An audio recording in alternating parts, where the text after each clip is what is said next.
السلام عليكم ورحمة الله وبركاته. بسم الله الرحمن الرحيم. الحمد لله رب العالمين.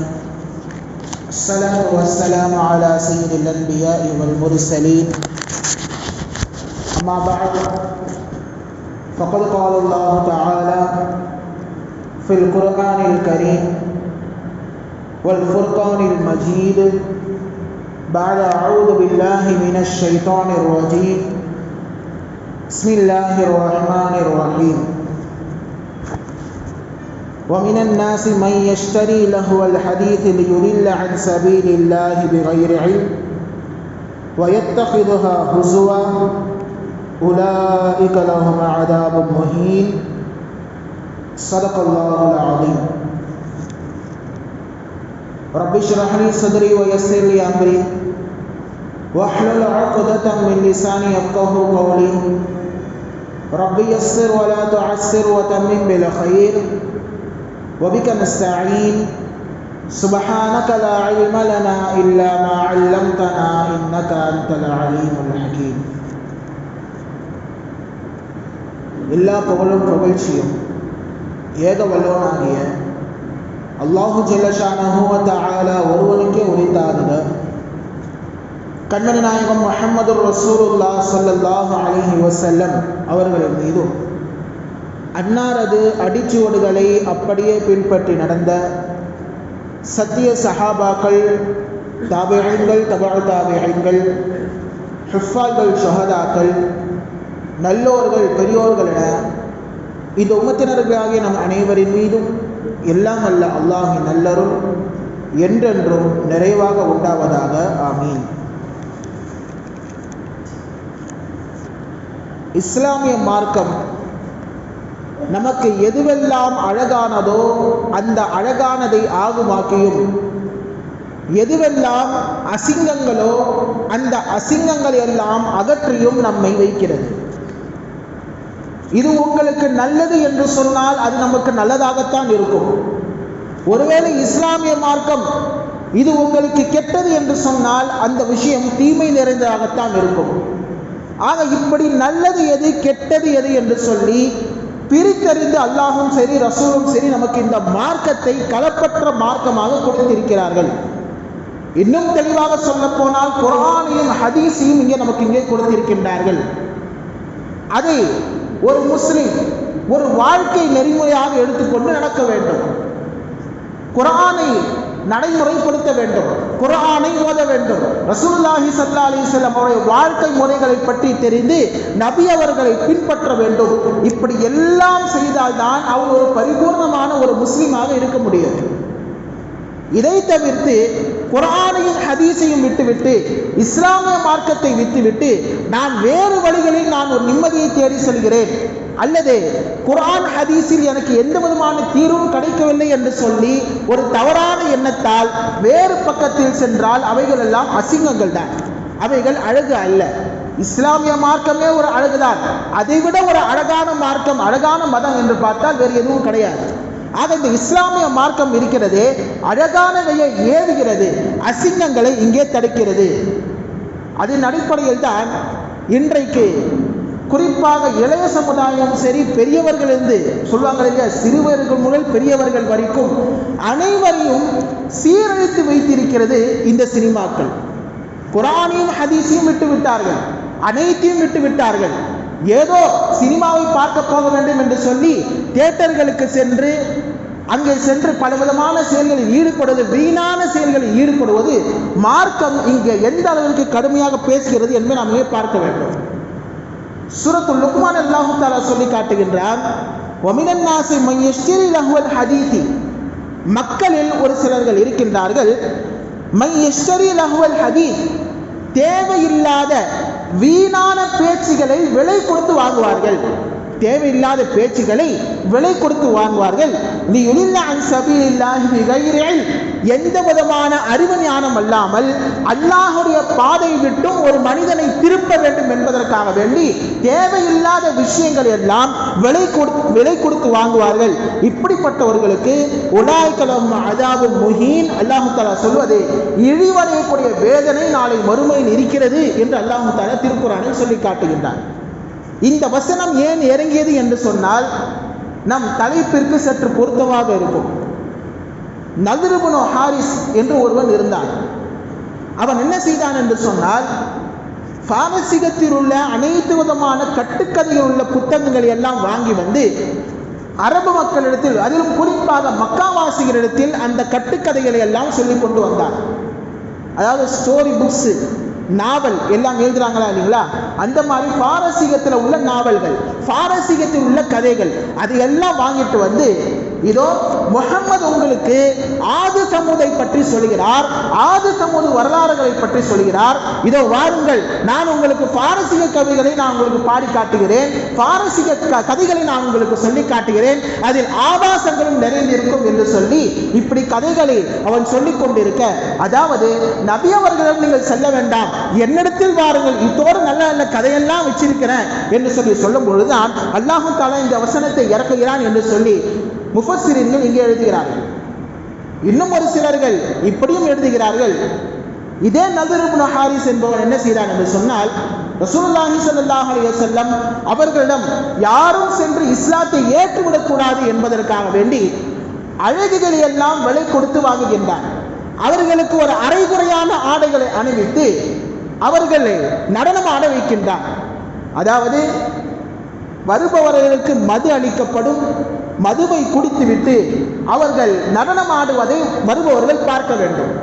இப்படி பார்க்கும் பொழுது நத்ர் இப்னு ஹாரிஸ் என்ன சொல்வார்னா, இங்க பாருங்க, நீங்க இஸ்லாத்தை ஏற்றுக்கொண்டால், நீங்கள் முஹம்மதை ஏற்றுக்கொண்டால், முஹம்மதிடத்தில் சென்றால் தொழுவுங்கள் சொல்வாரு, நோன்பு வைங்கள் சொல்வாரு, ஜகாத்து கொடுங்கன்னு சொல்வாரு, ஹஜ்ஜி செய்யுங்கள் சொல்வாரு, போர் செய்யுங்கள் என்று சொல்வார். ஆனால் இங்க என்கிட்ட வந்தீங்கன்னா நான் என்ன சொல்வேன், நல்ல ஆடல் பாடலை நன்றாக ரசித்துக் கொள்ளுங்கள், மதுவை நன்றாக பருகிக் கொள்ளுங்கள், எது லேசுன்னு சொல்லி நீங்களே பார்த்துக்கங்க அப்படின்னு சொல்லி மக்களை அவன் வழிகெடுத்துக் கொண்டிருந்தான். அப்பொழுது இந்த வசனம் இறங்கியது என்பதாக முஃபஸ்ஸிரீன்கள் இந்த வசனத்தை பற்றி சொல்வார்கள். ஆக இவைகளெல்லாம் தேவையில்லாத வீணான விஷயங்கள். யார் அந்த வீணான விஷயங்களை விலை கொடுத்து வாங்குகின்றார்களோ, விலை கொடுத்து பார்க்கின்றார்களோ, அவர்களுக்கு அல்லாஹ் தஆலா சொல்வது உலாய்க லஹும் அஸாபுன் முஹீன், அவர்களுக்கு இழிவடையக்கூடிய வேதனை நாளை கியாமத் நாளில் இருக்கிறது என்று சொல்லி அல்லாஹ் தஆலா திருக்குர்ஆனில் சொல்லி காட்டுகின்றான். ஆக அதன் அடிப்படையில் சினிமா என்பதும் ஒரு வீணாதுதான். நமது சமுதாயத்தையே சீரழிக்க வைக்கிறது இந்த சினிமாக்கள். மது ஏன் ஹராமாக்கப்பட்டது சற்று நாம் இங்கே சிந்திக்க வேண்டும். மதுவுல பிரயோஜனமே இல்லையா என்று சொன்னால் ஒரே ஒரு பிரயோஜனம் இருக்கு. என்ன பிரயோஜனம் தெரியுமா? மது குடித்தால் உடல் வலி தெரியாது. கட்டுறவங்களாம் இப்ப கேட்டா சொல்லுவாங்க, அவர்கள் வேலை பளுவை, அந்த பளுவை அவர்கள் தூக்குவதால் என்ன செய்யாது, அவர்களுக்கு உடல் மிகவும் வலிக்கும். அந்த உடல் வலி குறையும். எப்போ குறையும் சொன்னா, மது குடித்தால் உடல் வலி குறையும். அதனால் என்ன செய்யப்படுகிறது, மதுவை குடிக்கிறார்கள். இந்த ஒரு பயனை வைத்துவிட்டு மதுவில் எவ்வளோ கெட்டது இருக்கு, அந்த கெட்டதெல்லாம் பார்க்காம அந்த ஒரு பயனை வைத்து மதுவை ஹலால் என்று சொல்ல முடியுமா? சொல்ல முடியாது. அதனால அல்லாஹ் தஆலா திருக்குர்ஆனில் சொல்கிறான், இஸ்முஹுமா அக்பரு மின் நஃபஇஹிமா, மதுவிலே பாவங்கள் தான் அதிகமாக இருக்கிறதே தவிர அதில் பயன்கள் என்பது ரொம்ப கம்மி. ஏதோ உடல் வலி செல்கிறது என்று சொல்லி மதுவை குடித்தால் அது பல்வேறு விதமான பாவங்களுக்கு இட்டு செல்லும் என்பதன் காரணத்தினால்தான் இஸ்லாமிய மார்க்கம் மதுவை இங்கே தடை செய்கிறது. மதுவை குடிப்பது ஹராம் என்று இங்கே சொல்கிறது. அதே போன்றுதான் இந்த சினிமாக்களில் ஒரு சில பயன்கள் இருந்தாலும் பெரும்பாலானவைகள் நம்மை சீரழிக்கத்தான் வைத்திருக்கிறது. கொஞ்சம் யாராச்சும் சொல்ல முடியுமா, ஒருவர் சினிமாவை பார்த்து திருந்தினார் என்று சொல்ல முடியுமா என்று சொன்னால் சொல்ல முடியாது. சினிமாவை பார்த்து மது குடிப்பவர்கள் அதிகமானார்கள். சினிமாவை பார்த்து புகை பிடிக்கவர்கள் அதிகமானார்கள், சினிமாவை பார்த்து கொள்ளை சம்பவங்கள் ஈடுபவர்கள் அதிகமானார்கள், சினிமாவை பார்த்து கொலை சம்பவங்கள் ஈடுபவர்கள் அதிகமானார்கள். ஆனால் யாராவது சினிமாவை பார்த்து நான் குடியை விட்டேன் என்றோ அல்லது சினிமாவை பார்த்து நான் பெண்களை கண்ணியமாக பார்க்கிறேன் என்றோ யாராவது ஒருத்தரை காட்ட முடியுமா என்று சொல்ல முடியாது. அதுதான் இந்த வசனம் சொல்கிறது, இஸ்முஹுமா அக்பரு மின் நஃபிஹிமா, அதனுடைய பாவங்கள் மிகவும் பெரியது, அதனுடைய பயன்கள் மிகவும் கம்மியானது. 99 பாவங்கள் அதில் இருக்கிறது, ஒரே ஒரு நன்மையை வைத்துக் கொண்டு எப்படி நீங்கள் சினிமாவை நீங்கள் ஹலாலாக ஆக்க முடியும், அந்த சினிமாவை நீங்கள் எப்படி பார்க்க முடியும் என்று சொல்லி இங்கே திருக்குர்ஆன் நமக்கு இங்கே கேட்கிறது. ஒன்றுமில்லை, பாவங்களின் வாசல்கள் மது என்று சொன்னால் இளைஞர்களை கெடுப்பதின் வாசல் சினிமா என்று நாம் இங்கே சொல்லலாம். கொலை செய்ய வேண்டுமா, சினிமாவை பார்த்து கற்றுக்கொள்ளலாம். கொள்ளையடிக்க வேண்டுமா, பேங்கை கொள்ளையடிக்கணுமா, அதுக்குன்னா ரூட்டு எல்லாம் தெளிவாக சொல்லியிருப்பாங்க. எப்படி பேங்கை கொள்ளையடிக்கணும், எப்படி உள்ள போகணும், அதுக்குண்டான மேப்பை எப்படி தயாரிக்கணும் எல்லாம் சொல்லியிருப்பார்கள். பேங்கை கொள்ளை எடுத்துக்கொள்ளலாம். அல்லது விபச்சாரத்தில் ஈடுபட வேண்டுமா, ஹராஸ்மெண்ட் செய்ய வேண்டுமா, வன்முறை செய்ய வேண்டுமா, எல்லா விதத்திலும் சினிமா என்பது ஒரு வழிகாட்டியாக, தீய செயல்களுக்கு ஒரு வழிகாட்டியாக இருக்கிறது தவிர அதில் எந்த விதமான நற்செயல்களும் அதில் இல்லை. கடைசியில வேண்டுமானா அந்த சொல்லலாம், என்னது மெசேஜ், என்ன மெசேஜ், குடிக்கக்கூடாது, பெண்களை கண்ணியமா பார்க்கணும் அப்படின்னு சொல்லி கடைசியாக சொல்லுவாங்க. கடைசியில் சொல்வது மனதில் இறங்குமா அல்லது நடுவில் வரக்கூடிய காட்சிகளும் அதனுடைய பேச்சுகளும் மனதில் இறங்குமா என்று சொன்னால் நடுவில் வரக்கூடிய பேச்சுகளும் காட்சிகளும் தான் மனதில் நன்றாக ஊறி போயிருக்கும். கடைசியில் யார் வந்து பார்க்குறாங்க, கடைசி உள்ள மெசேஜை எடுத்துவிட்டு இந்த சினிமாவை பார்க்கலாம், இல்லை நல்ல ஒரு மெசேஜ் சொல்றாங்க என்று சொல்லி இப்படி அதை சப்பை கட்டுவதை நாம் இங்கே பார்க்கின்றோம். ஆண்டனி குயின் என்பவர், இவர் யார் என்று சொன்னால் சினிமா உலகிலேயே ஆஸ்கார் அவார்ட் பெற்ற ஒரு டைரக்டர். இவர் சொல்றாரு, சினிமா துறையை சார்ந்த இந்த டைரக்டர் சொல்கிறார், ஆண்டனி குயின் என்பவர் சொல்கிறார், cinema it is a area of vulgarity. Cinema இருக்கின்றது, இந்த சினிமா என்பது அசிங்கங்கள் நிறைந்த இடம் என்பதாக யார் சொல்கிறார், பிரபல ஆஸ்கார் அவார்டை பெற்ற ஆண்டனி குயின் என்பவர் சொல்கிறார் என்று சொன்னால், அந்த துறையை சார்ந்தவரே சொல்கிறார் என்று சொன்னால் சினிமா என்பது எவ்வளவு அசிங்கங்களை இந்த உலகில் கட்டவிழ்த்திருக்கிறது என்பதை நாம் இங்கே சற்று கவனத்தில் கொள்ள வேண்டும். சரி, சினிமாவை பார்ப்பதை விட்டு விட்டார்களா என்று சொன்னால் நடிகர்களையும் ரோல் மாடலாக எடுத்துக்கொள்கிறார்கள். எனக்கு இந்த நடிகனை பிடிக்கும், அதனால் அவன் போட்டிருக்கிற கோட்டை போன்று நான் போட்டுக்கொள்வேன், அவன் வைத்திருக்கிற ஹேர் ஸ்டைலை போன்று நான் ஹேர் ஸ்டைலை வைப்பேன். இன்னும் சொல்ல போனால் தலைவா என்று சொல்லி எல்லாம் கட்டிக்கொண்டிருக்கிறான். உண்மையில் தலைவர் என்பவர் யார்? அவர் வாழ்க்கையில் எந்த விதமான குறைகளோ கரைகளோ இருக்கக்கூடாது, அவர்தான் ஒரு உண்மையான தலைவர். யார் அப்படி இருக்கிறாங்க என்று சொன்னால் உலகில் ஒரே ஒரு தலைவர், நம் உயிரிலும் மேலான கண்மணி நாயகம் முஹம்மது ரசூலுல்லாஹ் ஸல்லல்லாஹு அலைஹி வஸல்லம் அவர்கள் மாத்திரம்தான் எந்தவித குறைகளும் அல்லாமல் எந்தவித கரைகளும் அல்லாமல் உலகில் வாழ்ந்து காட்டி சென்றிருக்கின்றார்கள். உலகில் எப்பேற்பட்ட தலைவர்களாக இருக்கட்டும், அவர்கள் வாழ்க்கையில் ஏதாவது ஒரு சில அசிங்கங்கள் நிகழ்ந்திருக்கும்.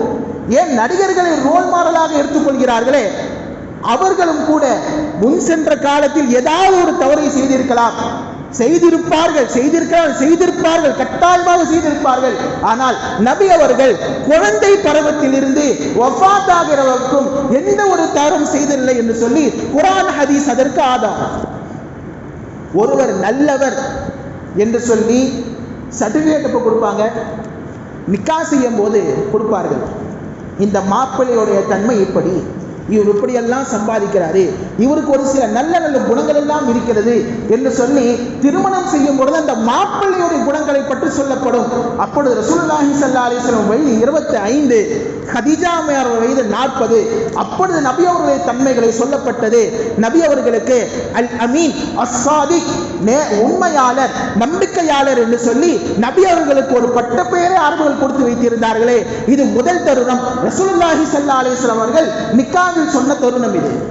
இரண்டாவது தருணம், நபி அவர்கள் 40வது வயதில் இருக்கும் பொழுது ஏகத்துவத்தின் பக்கம் அழைக்கிறார்கள். என்னை நபி என்று சொல்லி ஏற்றுக்கொள்ளுங்கள் சொல்லி அழைக்கும் பொழுது எல்லோரும் ஆதாரங்களை கேட்டார்கள். நீங்கள் நபி என்றால் அதற்குண்டான ஆதாரம் என்ன என்று சொல்லி கேட்கும் பொழுது ரசூலுல்லாஹி ஸல்லல்லாஹு அலைஹி வஸல்லம் சொன்ன சொல்லை அல்லாஹ் தஆலா திருக்குர்ஆனில் பதிவு செய்கிறான். லக்கத் லபித்து ஃபீக்கும் உம்ரம் மின் கப்லிக், உங்களுக்கு மத்தியில் நான் 40 வருடங்கள் வாழ்ந்திருக்கிறேன். இந்த 40 வருடங்களில் என்னிடத்தில் ஏதாவது நீங்கள் குறைகளை கண்டிருக்கின்றீர்களா? என்னிடத்தில் ஏதாவது குற்றத்தை நீங்கள் கண்டிருக்கிறீர்களா? நீங்கள் தானே என்ன செஞ்சிருக்கீங்க?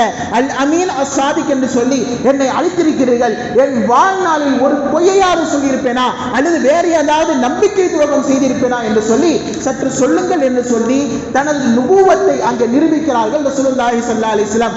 இதே போன்று எத்தனை நடிகர்கள், ஏன் எத்தனை தலைவர்கள் இருக்கிறார்கள் என்பதை நாம் சற்று புரிந்து கொள்ள வேண்டும்.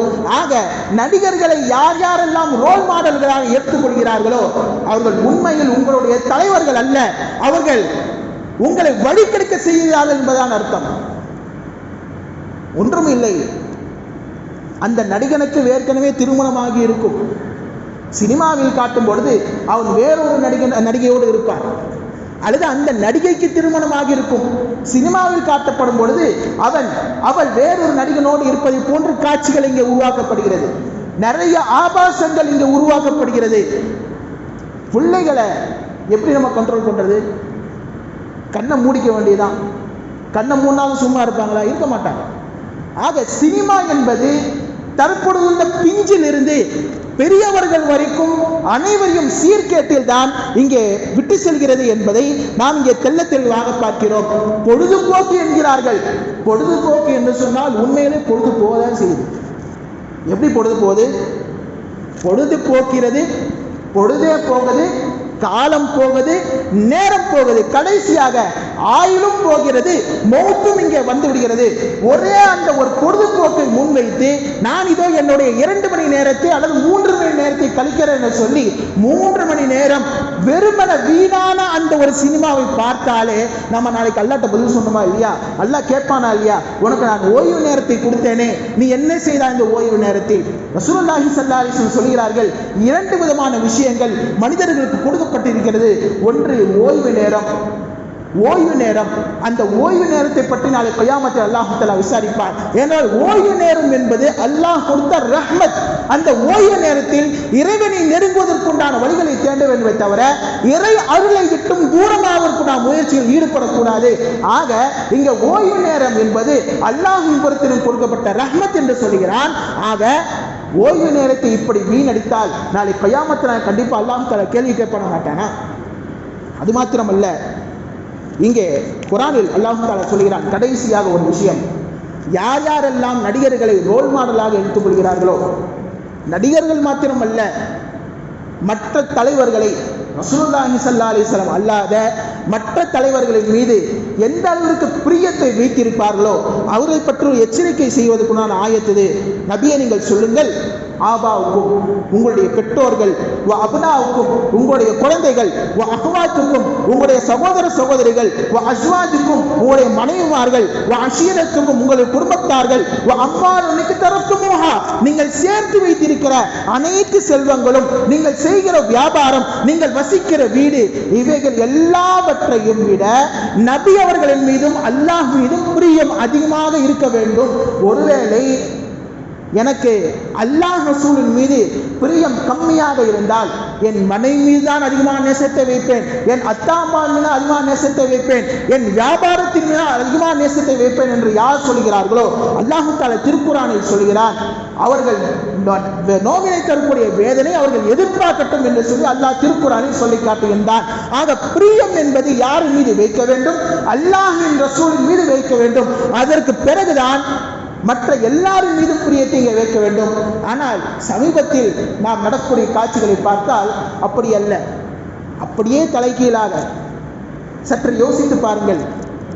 வடக்கில் டெல்லியில் இளைஞர்கள் என்ன செய்கின்றார்கள்? நீட்டு தேர்வு அதெல்லாம் கேன்சல் பண்ணும். அங்க உள்ள அந்த கல்வி அமைச்சர் தர்மேந்திர பிரதான் என்ன செய்யணும்? ராஜினாமா செய்ய வேண்டும் என்று சொல்லி போராட்டங்கள் அங்கே நடந்து கொண்டிருக்கின்றன. ஆனால் இங்கே வரிசையாக நின்று டிக்கெட்டுக்காக போராட்டங்கள் நடந்து கொண்டிருக்கின்றன. அப்ப தமிழ்நாடு இங்க எங்கே செல்கிறது? இளைஞர்கள் தான் அடுத்த வருங்காலம் என்பது நமக்கு தெரியும்.